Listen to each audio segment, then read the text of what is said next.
Hi friends, it's Jyothi and Lalitha talks. ఈరోజు promo వచ్చేసింది కదా, చూసాము. అది ఎంత ఇంట్రెస్ట్గా ఉందంటే అంత ఇంట్రెస్ట్గా ఉంది, అంతగానే ఎమోషనల్గా కూడా ఉంది. కానీ మనం ఏది కరెక్ట్ ఏది అబద్ధం అనేది ఫస్ట్ టైం మనం జడ్జ్ చేయలేం కాబట్టి ప్రమో చూసిన దాన్ని బట్టి నేను జడ్జ్ చేయగలుగుతున్నాను. మణికంఠ గురించి అయితే చాలా చాలా ఇంట్రెస్ట్గా ఈరోజు ప్రమోలో అయితే చాలా ఇంట్రెస్ట్గా ఉంది. నాకు చాలా అయితే బాగా నచ్చింది. అంటే బయట విషయాలు బిగ్ బాస్ షోలో ఎందుకు మాట్లాడుతున్నారు అన్నట్టుగా మరి మన డైరెక్టర్ నవీన్ గారు అంటున్నారు. మరి ఆయన ఏ పని చేసి వచ్చాడో మరి బిగ్ బాస్ షోకి అయితే మరి ఒకసారి ఆయన ఆలోచిస్తే బాగుండిద్దేమో. మరి ఎవరైనా కానీ బయట విషయాలు తెలుసుకుని మరి బిగ్ బాస్ షోలోకి వచ్చారు కాబట్టి వాళ్ళు చెప్పడం, వాళ్ళు ఇష్టమైతే టెలికాస్ట్ చేస్తారు, లేకపోతే లేదు. కానీ మనకు నచ్చిన వాళ్ళకి మనం ఓటేసి గెలిపిస్తాం కాబట్టి అది మన అభిప్రాయం.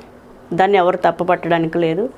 మణికంఠ జరిగింది ఏంటంటే బయట తన లైఫ్లో ఏదైతే మంచి చెడులు జరిగినాయో తను చెప్పి ఒక ఎమోషనల్గా మాట్లాడాడు. దాన్ని నేను తప్పు పట్టదలుచుకోలేదు. ఎందుకోనంటే మరి ఒక మనిషి మాట్లాడతలేదంటే ఆ మనిషిని ఎలా బయటికి తీసుకురావాలనేది మిగతా వాళ్ళకు ఆ ఆలోచన ఉండాలి. మరి నవీర్ కూడా మణికంఠని టార్గెట్ చేసి మాట్లాడాడు, తనకు అలవట్లేదు. మరి నవీరు ఇద్దరు కూడా మరి ఆ మనిషిని మణికంఠని టార్గెట్ చేశారు. మరి ఆ మనిషి మాట్లాడతలేదంటే నీ ప్రాబ్లం ఏంటి అని. మీకు చాలా టైం ఉండిద్ది కాబట్టి బిగ్ బాస్లో మంచి చెడులు తెలుసుకుని మంచిగా ఉండడానికి మిమ్మల్ని పంపించింది. అంతేగాని మీరు ఒకరి మీద ఒకరు చాడీలు చెప్పుకోవడానికి కాదు బిగ్ బాస్ షోకి పంపించింది. మీకు తెలిసిన మంచిని ఒక మనిషిని ఎట్లా మోటివేట్ చేయాలనేదే ఈ కాన్సెప్ట్ అనమాట. బిగ్ బాస్లో మంచి ఉంది, చెడు ఉంది. దాన్ని బట్టి ప్రజలు నేర్చుకుంటారని ఈ షో పెడుతున్నారు, కానీ అంతకు మించి ఏమి లేదు. కాబట్టి మీరు మాట్లాడేటప్పుడు ప్రతి మాటను కూడా ఆలోచించి మాట్లాడండి. ఓటేసేది ప్రజలు కాబట్టి ఎవరికి నచ్చిన మనసుకి వాళ్ళు నచ్చి ఆ మనిషిని గెలిపిస్తారు. ఓకే, ఈరోజు నా నామినేషన్ చాలా ఇంట్రెస్ట్గా ఉంది కాబట్టి ఇది ఎక్కడి నుంచి స్టార్ట్ అవుతుందంటే పప్పు కాడి నుంచి మరి ఎగ్గు వరకు వచ్చింది. బేబక్కకును సీతకి జరిగిన ఇప్పుడు ఫైటింగ్ గురించి చెప్దాం. నామినేషన్ వాళ్ళు ఎందుకు చేసుకున్నారు, దేనికి చేసుకున్నారు అని. ఈ కిరాక్ సీత అయితే ఎగ్గును పట్టుకుని వేలాడుతుంది, నేను బూజీ చేసుకుంటే బాగుండేదేనని.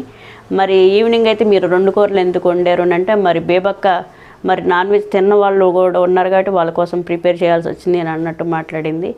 ఈ కిరాక్ సీత అయితే ఎక్కడ తగ్గేటట్టుగా కూడా అనిపించట్లేదు. తనకు కావాల్స్తే మరి పచ్చడి వేసుకుని తిన్నా అయిపోయిద్ది. మరి తను అట్లా మాట్లాడటం కూడా కరెక్ట్గా లేదు. ఇంకోటి విష్ణుప్రియ అయితే నాకు ఎక్కడ గేమ్లో కనిపించినట్టుగానే లేదు. అయితే మరి సోనియా అంటుంది, నువ్వు కుళ్ళు జోకులు వేస్తున్నావు, వేసుకుంటే నీ వరకు వేసుకో, మా మీద వేయకు, నువ్వు చిల్ అవుతావు, లేకుంటే లేదు అన్నట్టు మాట్లాడింది. మరి బిగ్ బాస్ షోలో నాకు ఎక్కడ కూడా విష్ణుప్రియ మరి ఎక్కడ కనిపించినట్టునే లేదు.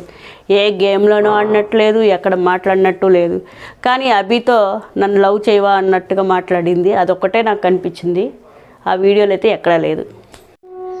నెక్స్ట్ నామినేషన్ వచ్చి ప్రేరణ మణికంఠ మరి పద్దాక ఎమోషనల్తో బ్లాక్మెయిల్ చేస్తున్నట్టుగా మరి 14 మంది బయట జరిగేది తెలియదు కాబట్టి మరి 14 మంది ఆ విధంగా 13 మంది కూడా ఆ విధంగానే అనుకుంటున్నారు. ప్రేరణ అడిగిందనమాట మణికంఠని, నువ్వెందుకు ఇట్లా ఉన్నావు ఏంటి అని అంటే తన జీవితంలో జరిగిన సంఘటనలు చెప్పి తను కొంచెం బాధపడినట్టుగా అనిపిస్తుంది.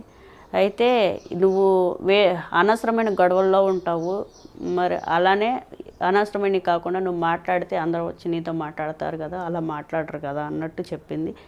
కాబట్టి ఈ వారం ప్రమో ఆ విధంగా ఉంది. కాబట్టి మీకు నచ్చిన వాళ్ళకి ఓట్లేసి గెలిపించండి, లైక్ చేయండి, షేర్ చేయండి, సబ్స్క్రైబ్ చేయండి.